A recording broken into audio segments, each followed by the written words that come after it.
چرا مردها گاهن یک رابطه رو ترک میکنن اما ارتباط رو نه؟ برای اینکه مردها از فراموش شدن متنفرن. حتی تو اون رابطه‌ای که زن ایدئالشون نبوده، ولی چون اون زن خیلی دوستشون داشته و این حس دوست داشتن به اون مرد میتونسته حس قوی بودن و اعتماد به نفس بالایی بده، وقتی از اون رابطه میان بیرون، گاهن هر جایی که لو میشن یا دلشون برای اون احساس تنگ میشه، سعی میکنن که از طریقی یه پیامی یه جوری با شما ارتباط بگیرن که دوباره فقط مطمئن بشن که آیا دوست داشته میشن هنوز یا نه، و اون حس درونیشون رو فقط ارضا بکنن.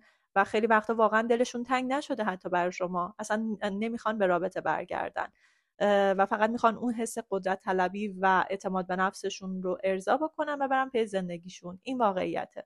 حالا تو به عنوان یه خانم خودت باید آگاه باشی و اجازه سوء استفاده ندی. اگر فکر میکنی با اون پیام ممکنه روح و روانت به هم بریزه و برگردی به گذشته، اصلا اجازه دسترسی به خودت رو نده. اجازه ندین گزینه تو زندگی کسی قرار بگیرین. اگر تو رابطه منقطعی هستین که طرف 6 ماه باهاش دوستین، بعد دوباره میره یه سال خبری ازش نیست، دوباره میاد 3 ماه دوستین، دوباره همین روال معیوب، این رابطه رو قیچی بکنین، چون قرار نیستش که ختم به جایی بشه.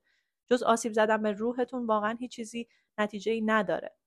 و خیلی وقتا اصلا شخص مقابل شما رابطه بنفیت میخواد، فقط روش نمیشه مستقیم بیاد به شما بگه. حالا اینکه رابطه بنفیت چی هست و چه جوری هم ممکنه که تو تلاش بیفتین ناخواسته، حتما ویدیوشو میذارم.